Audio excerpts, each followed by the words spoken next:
Nesse vídeo eu vou trazer para vocês as 4 ações que poderão se beneficiar do governo Lula entre os anos 2023 e 2026. E já deixo claro aqui, a análise é totalmente apolítica, completamente imparcial, só para deixar claro que eu não estou aqui defendendo um candidato ou outro, vou apenas trazer aqui dados históricos e setoriais a fim de embasar a nossa análise, que não constitui nenhuma recomendação de investimentos. Então vamos ao vídeo. Salve, salve, investidores! Como é que vocês estão? Sempre lembrando que antes de continuar, você clica no botãozinho vermelho de inscrever-se para ajudar esse canal, tá bom? E o Lula é o novo presidente eleito do Brasil, como vocês já sabem, e ele governou o país entre os anos de 2003 e 2011. De plano, nessa transição governamental, o que nós já temos de dados? Que o governo Lula vai promover um revogaço em normas sobre meio ambiente e armamento. Por isso, empresas do setor armamentista, em especial a Taurus, podem ter alguma redução de receita por conta do governo Lula de postura desarmamentista. Eu já fiz um vídeo detalhado sobre isso, é esse aqui, está lá disponível no canal. E eu deixei muito claro lá que, embora haja uma redução de receita provável no governo Lula, isso não vai prejudicar muito a Taurus, porque hoje a exposição dela é completamente internacional, quase que completamente. Ela hoje é muito dependente de exportações. Outro ponto que o mercado já está atento é que o governo Lula pretende revogar o teto de gastos, até por meio de uma proposta de emenda à Constituição. É o que o mercado está chamando ali de licença para gastar. Ainda não sabemos com detalhes como o governo de transição promoverá essa proposta de emenda à Constituição, mas o certo é que o governo Lula quer promover mais investimentos públicos e por isso ele precisa superar o teto de gastos, que, para quem não sabe, hoje a Constituição limita o gasto governamental da União à inflação oficial do governo. Não pode superar isso como regra. E aí, obviamente,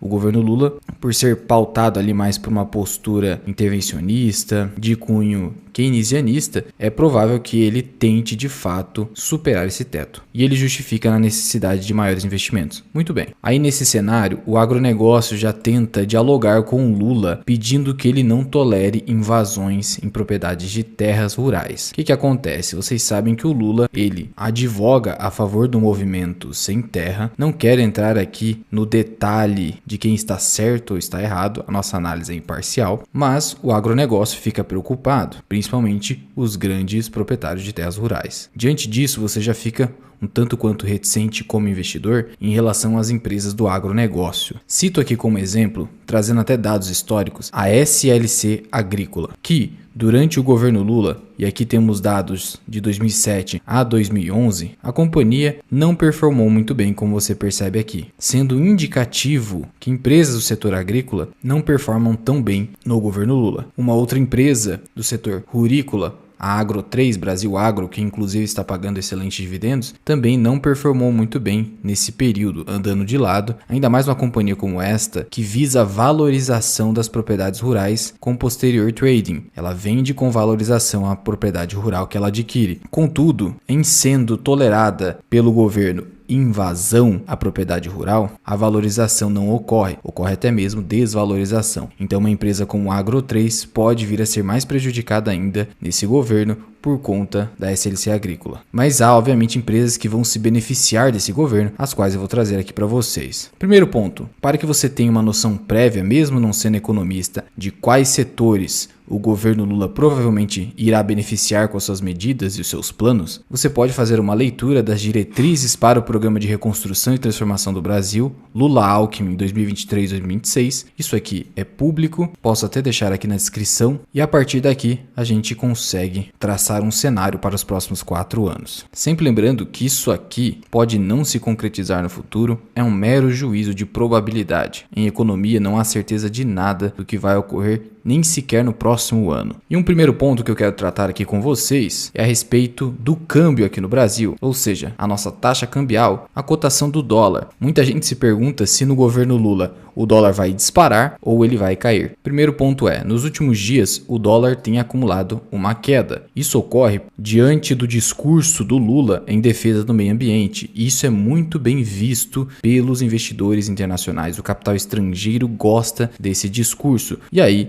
acabou o dólar entrando aqui no país por conta disso, gerando uma queda, porque o ingresso de dólar no país gera um maior número de oferta de dólares em circulação. E aí isso pressiona a cotação para baixo. E aqui estamos com o gráfico do dólar desde 1991. E o que nós temos aqui durante o governo Lula? Se você pegar aqui do começo do governo até 2011, que foi o final, você percebe que o dólar saiu de uma cotação de 3,67 e chegou próximo de 1,70, 1,80. Então, no governo Lula, houve uma queda forte na cotação do dólar. Esse é um dado histórico. Outro dado histórico é a respeito da taxa de juros básica da nossa economia, que é a taxa Selic. E no governo Lula, tivemos uma taxa Selic bem elevada. Nesse canto aqui você verifica qual é a taxa Selic. Atualmente a nossa Selic está em 13,75% e já é um patamar elevado. E aqui no governo Lula você percebe o seguinte, que a Selic se encontrava na casa dos 15% e foi caindo a partir de 2006. Foi caindo até chegar aqui a um patamar de 11, 12% no final do seu governo. Então, durante o governo Lula e até do governo Dilma, tivemos uma Selic elevada. Esse é um outro dado. Diante disso, a primeira ação da nossa lista é a Cogna, uma das ações da nossa carteira, uma pequena posição, companhia do setor educacional, vem sofrendo muito nas suas cotações. Contudo, durante o governo Lula, a companhia performou bem, justamente porque o governo do Partido dos Trabalhadores promove maiores investimentos na educação superior. Um grande exemplo foi o FIES. E,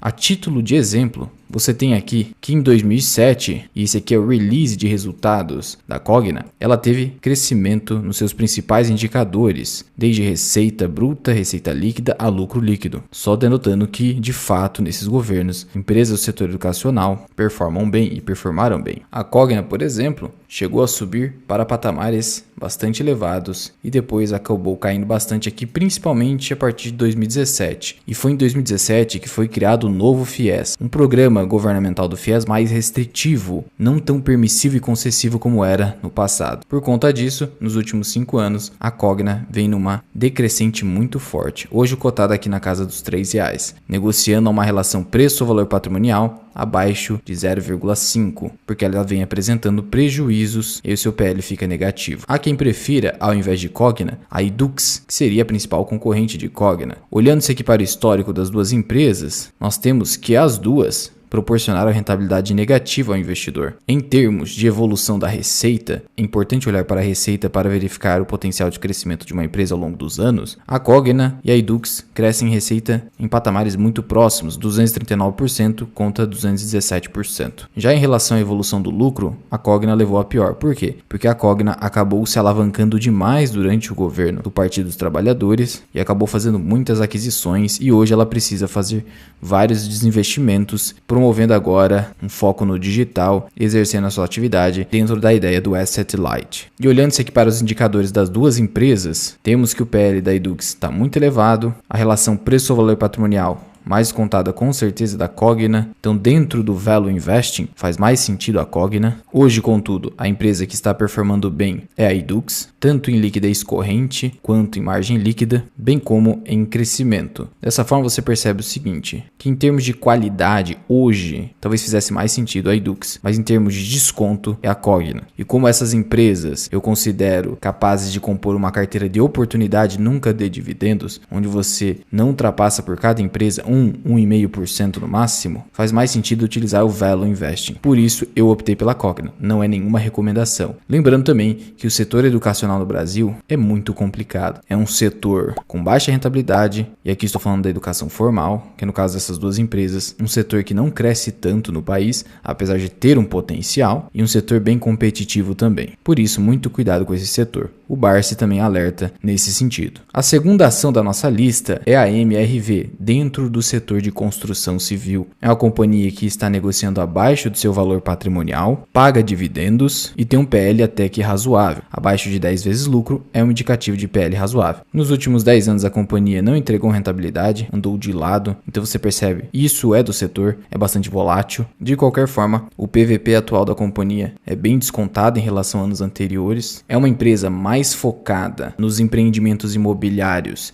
de baixa renda, e uma das preocupações do governo Lula, historicamente sempre o foi, é justamente ali um amplo programa de acesso à moradia para pessoas de baixa renda com financiamento adequado ao tipo tipo de público. Dessa forma, MRV pode e até se beneficiou do governo do Partido dos Trabalhadores no passado. E aqui é apenas um exemplo dos resultados aqui do ano de 2007, enquanto o governo Lula imperava. Você percebe aqui crescimento de todas as ordens, resultados bem satisfatórios. Então o programa Minha Casa Minha Vida acabou beneficiando essa empresa, e por mais que hoje haja o programa Casa Verde e Amarela, que a própria MRV publica aqui no seu site, é esperado que durante um governo do Partido dos Trabalhadores esse investimento, esse financiamento nesses empreendimentos imobiliários seja mais agressivo. Por isso que essas empresas acabam se beneficiando mais. E há quem prefere, ao invés da MRV, a Direcional, que também foca em imóveis de baixa renda nas suas atividades. E comparando-se aqui historicamente a rentabilidade,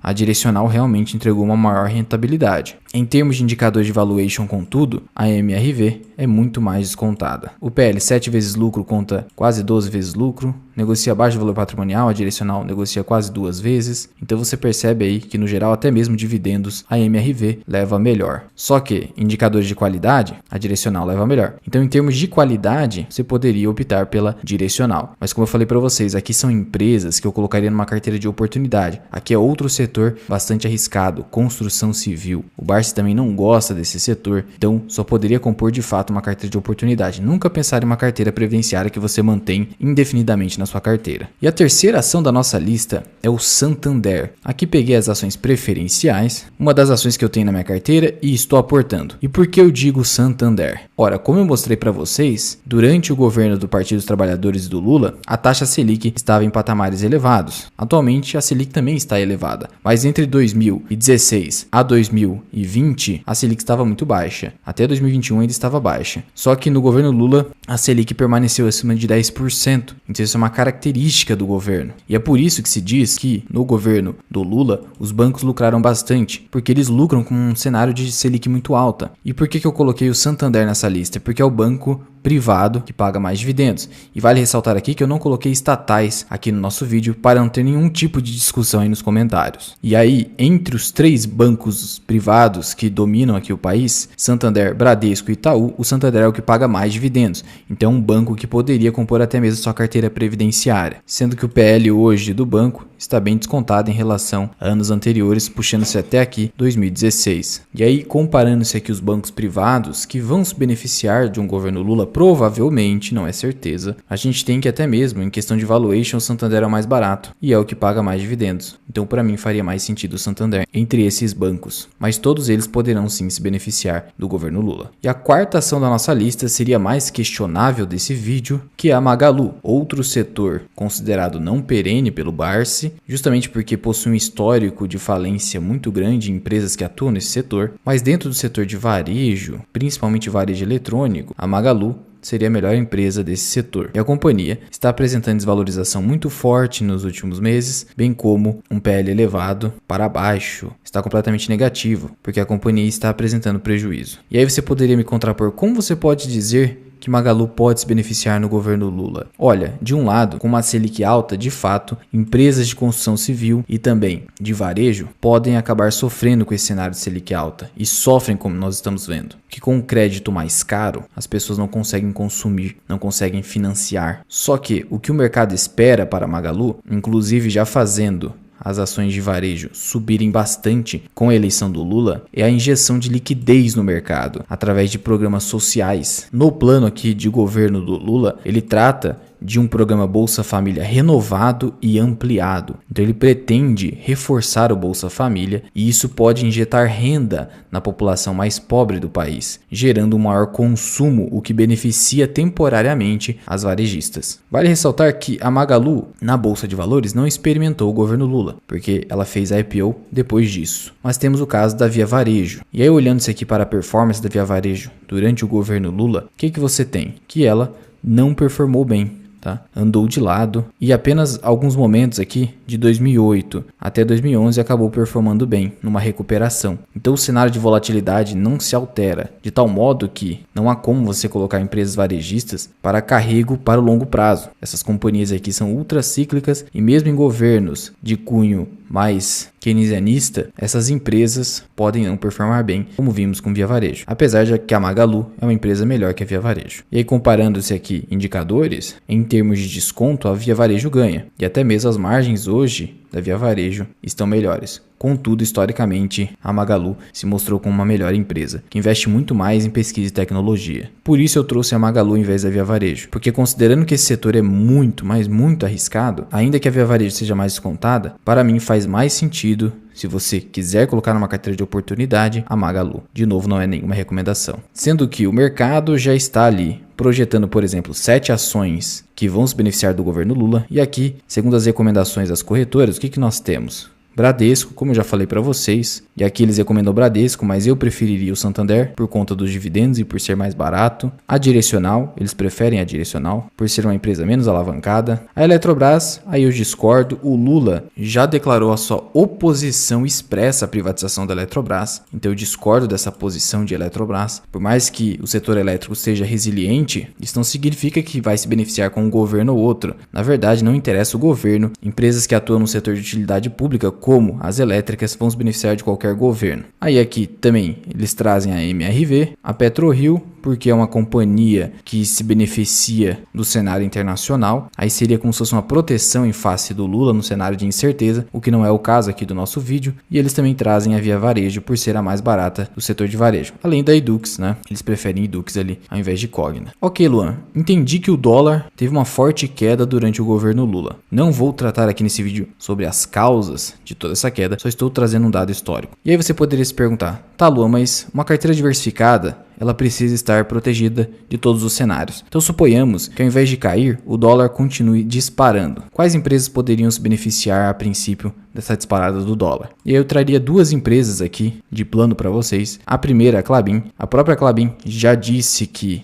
essa defesa do meio ambiente, esse discurso ambientalista do governo do Lula pode beneficiar a Klabin, mas esse aqui é um outro ponto, é bem especulativo, mas como a Klabin exporta celulose, assim como a Suzano, com o dólar elevado, essas empresas vão ter uma alta da sua receita e do seu lucro, sendo que a Klabin, mesmo hoje, não se encontra sobreprecificada, apesar de que ela deu uma bela de uma subida e meu preço de entrada é até os R$4 em relação às ações ordinárias de Klabin, sendo que a companhia, no último trimestre, teve alta no seu lucro, bem como no trimestre anterior. Então, apesar dos rumores quanto à queda na demanda por celulose na China, a companhia tem se mostrado resiliente nesse setor. Só que o próprio CFO da companhia diz que o ano de 2023 poderá ser mais desafiador pela empresa, tanto pelo cenário econômico global complicado, quanto pela esperada queda nos preços da celulose. Então essa queda no preço da celulose ainda é esperada, por isso a cautela quanto a preço em Klabin, que é uma empresa bastante cíclica, mas como eu disse, se beneficia de um dólar elevado. E outra empresa aqui do setor de proteína animal seria a Marfrig, uma companhia também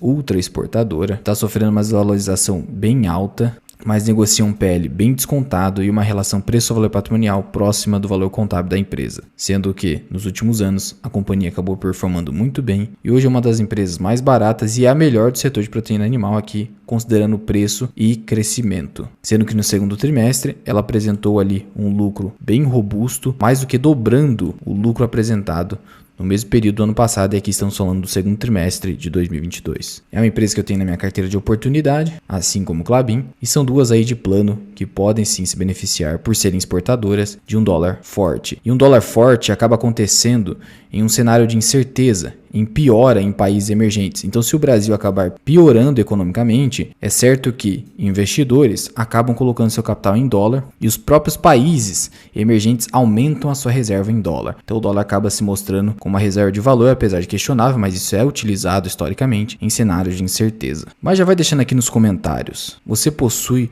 alguma das empresas desta lista, pretende colocar na sua carteira? Lembrando que a maioria delas está em setor arriscado e cíclico e a própria empresa muitas vezes não performa bem ao longo dos anos. Então tenha muito cuidado nas suas análises. Muito obrigado por ter ficado comigo até aqui. Eu sou o Luan, esse que é o canal Mirai Investing. Até o próximo vídeo. Fui!